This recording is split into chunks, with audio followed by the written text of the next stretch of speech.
One of the most common mistakes I see women over 50 make when trying to fix hair thinning is eating more of the foods they've been told are healthy, and nuts are one of the biggest offenders. So today, I want to slow this conversation down and approach it the way we do in dermatology with biology, context, and evidence. Because hair loss in midlife is not about a single food being good or bad. It's about how nutrients interact with the hair follicle, the scalp environment, inflammation, hormones, and overall metabolic health. Hair follicles are among the most metabolically active structures in the body.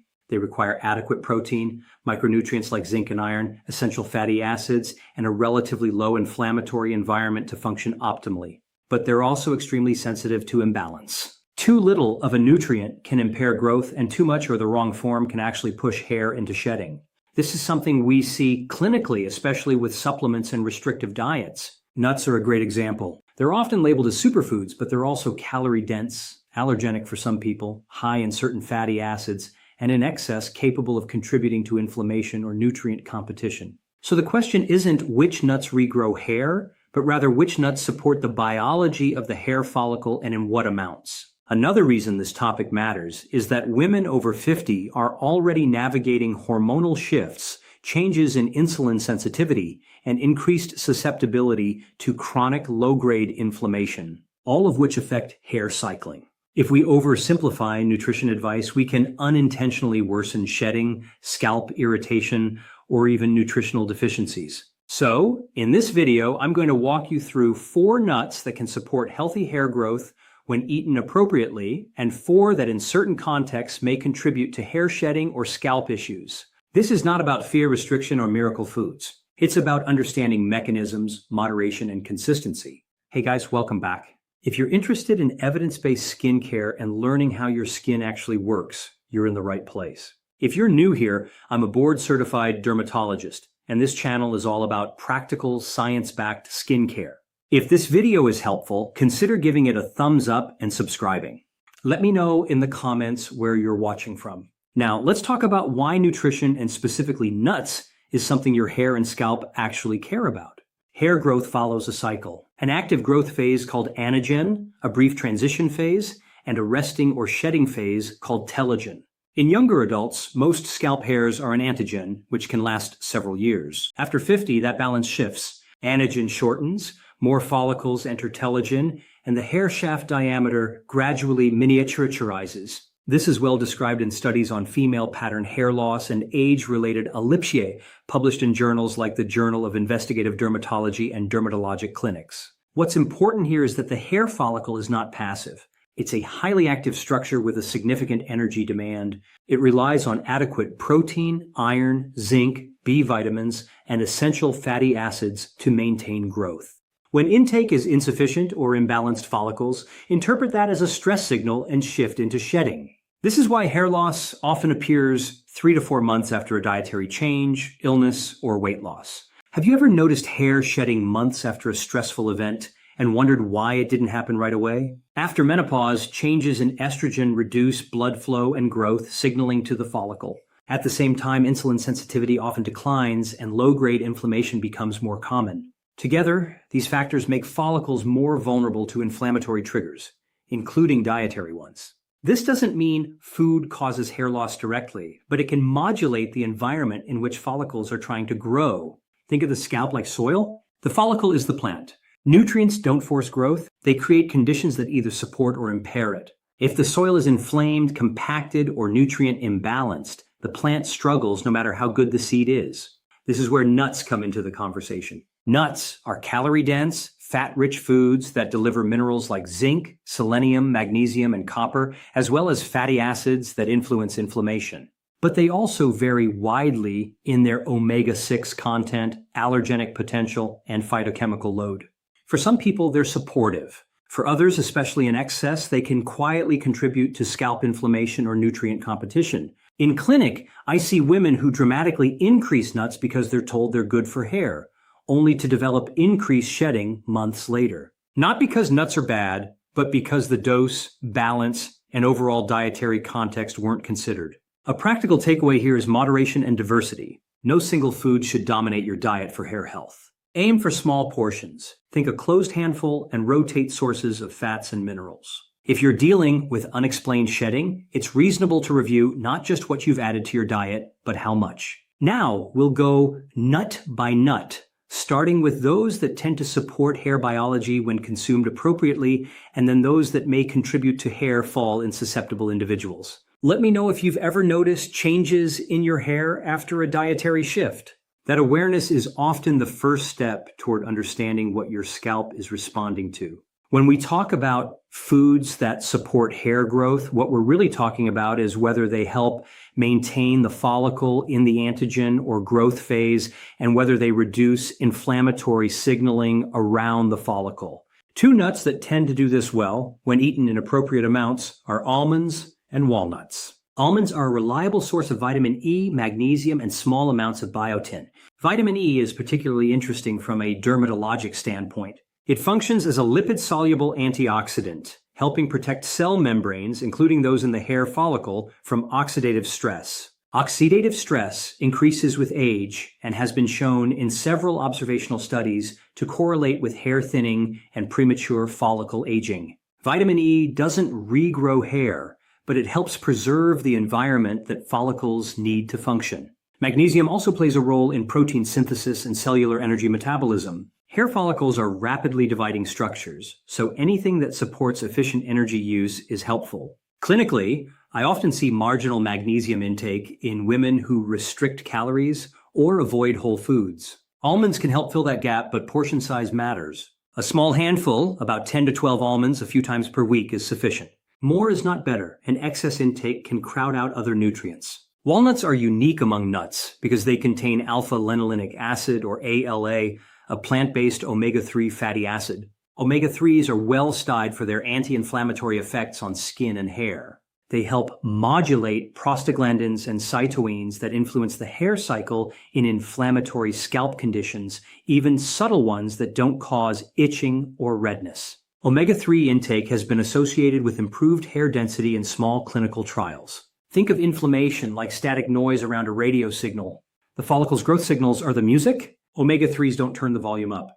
They reduce the static so the signal can be heard more clearly. Another benefit of walnuts is their copper content. Copper is required for melanin production and cross-linking of keratin fibers. Very low copper levels can contribute to brittle hair and changes in pigmentation. That said, copper is a double-edged sword. Excessive intake can be accident. So again, moderation is key. 1 ounce of walnuts a few times per week is more than enough. A practical way to include these nuts is to treat them as accents rather than staples. Add sliced almonds to oatmeal or yogurt, or a few walnuts to a salad. Avoid grazing mindlessly from a bag, which makes portion control difficult. If you're allergic to nuts or have gastrointestinal issues, these are not mandatory foods. The nutrients they provide can be obtained elsewhere. And if you're experiencing significant hair loss, food alone is not a treatment. It's supportive care. 2 other nuts that can support hair health in women over 50. Again, in the right context and amounts, are Brazil, nuts, and pistachios. These come up less often in hair conversations, but from a dermatologic nutrition standpoint, they're worth understanding. Brazil nuts are one of the richest dietary sources of selenium. Selenium is a trace mineral that plays a role in antioxidant defense systems, particularly glutathione peroxidase, which protects cells from oxidative damage. Hair follicles are sensitive to oxidative stress, and selenium deficiency has been associated with diffuse hair shedding in several clinical observations. That said, selenium has a very narrow therapeutic window. Too little can impair hair growth, but too much can cause hair loss. This is something we see in clinic with supplements and overconsumption. Symptoms of selenium excess include brittle hair, increased shedding, nail changes, and gastrointestinal upset. 1 Brazil nut can contain anywhere from 60 to over 90 micrograms of selenium depending on the soil it was grown in. The recommended daily allowance for selenium in adults is around 55 micrograms. So the practical advice here is very specific. 1 Brazil nut 1 to 2 times per week. Not a handful, not daily. Used this way, it can help support antioxidant defenses without risking toxicity. Pistachios are another nut that can be beneficial. They contain plant protein, potassium, vitamin B6, and carotenoids like lutein. Vitamin B6 is involved in amino acid metabolism and hemoglobin production, both relevant to hair growth. Adequate oxygen delivery to the follicle is essential for maintaining antigen.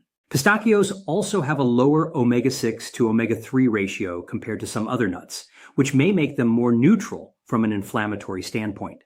They're also less calorie dense per nut, which can help with portion control. From a practical standpoint, a small handful of pistachios a few times per week can be a reasonable addition to a balanced diet. Choose unsalted varieties when possible, especially if you have hypertension or are sensitive to sodium. At this point, you may be noticing a pattern. The nuts that tend to be supportive for hair are those that provide antioxidants, trace minerals, or anti-inflammatory fatty acids without overwhelming the system when consumed in moderation. Now, it's important to shift gears because there are also nuts that in certain individuals or patterns of intake may contribute to hair shedding, not because they're inherently harmful, but because of how they affect inflammation, hormones, or nutrient balance. Now, we're switching to the nuts that can cause problems in certain contexts, may contribute to increased hair shedding, especially in women over 50 who are already dealing with hormonal shifts or inflammatory scalp conditions. This is not about labeling foods as bad, but about understanding how excess or imbalance can affect hair biology. The first is peanuts. Botanically, peanuts are legumes, not nuts, but nutritionally, they're often grouped together. Peanuts are very high in omega-6 fatty acids. Omega-6 fats are not inherently harmful. We need them.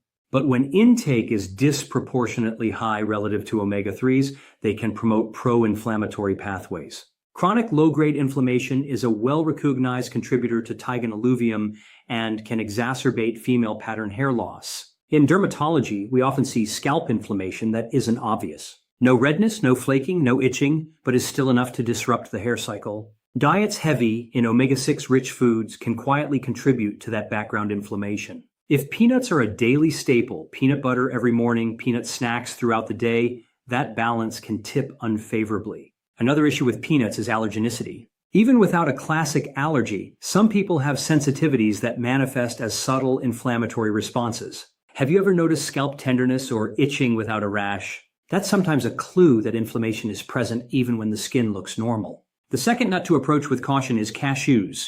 Cashews are relatively high in omega-6 fats and also contain compounds that can be irritating for some individuals. In people with sensitive skin or inflammatory conditions like eczema or seborrheic dermatitis, cashews may worsen systemic inflammation when eaten frequently. Cashews are also easy to overeat. They're soft, palatable, and often consumed in large quantities. From a metabolic standpoint, excess calorie intake, especially from fat-dense foods, can worsen insulin resistance over time. Insulin resistance has been linked to androgen-mediated hair thinning in women, particularly around the crown. Think of hair follicles like a thermostat. They're sensitive to internal signals, hormones, nutrients, inflammatory mediators. When those signals skew towards stress or imbalance, the follicle responds by shedding rather than growing. If you enjoy peanuts or cashews, the takeaway is not avoidance but awareness. Rotate them rather than relying on them daily, and balance them with omega-3 rich foods like fatty fish, flaxseed, or walnuts. Two other nuts that can contribute to hair shedding in certain people, particularly when consumed frequently or in large amounts, are pine nuts and excessive mixed nut blends. These are less commonly discussed, but clinically they come up more often than you might expect. Let's start with pine nuts. Pine nuts are rich in omega-6 fatty acids and are also quite high in calories relative to their size. From a dermatologic perspective, the concern is not toxicity, but cumulative inflammatory load. In women over 50, the scalp is often more reactive due to age-related barrier changes, reduced sebum production, and altered immune signaling. Diets that lean heavily toward omega-6 dominant fats can amplify inflammatory mediators that influence the hair cycle. There's also an interesting phenomenon known as pine nut syndrome, where some individuals experience taste disturbances after consumption. While this is not directly linked to hair loss, it highlights that pine nuts can have systemic effects in susceptible individuals. When a food consistently produces unusual systemic symptoms, it's reasonable to question how it may be affecting other sensitive tissues, including the scalp. Now let's talk about mixed nut blends. These are often marketed as health foods, but from a clinical standpoint, they can be problematic for hair health. Not because of a single ingredient, but because of quantity and lack of balance. Mixed nuts often combine peanuts, cashews, almonds, oils, salt, and sometimes added sugars. It becomes very easy to consume several servings without realizing it.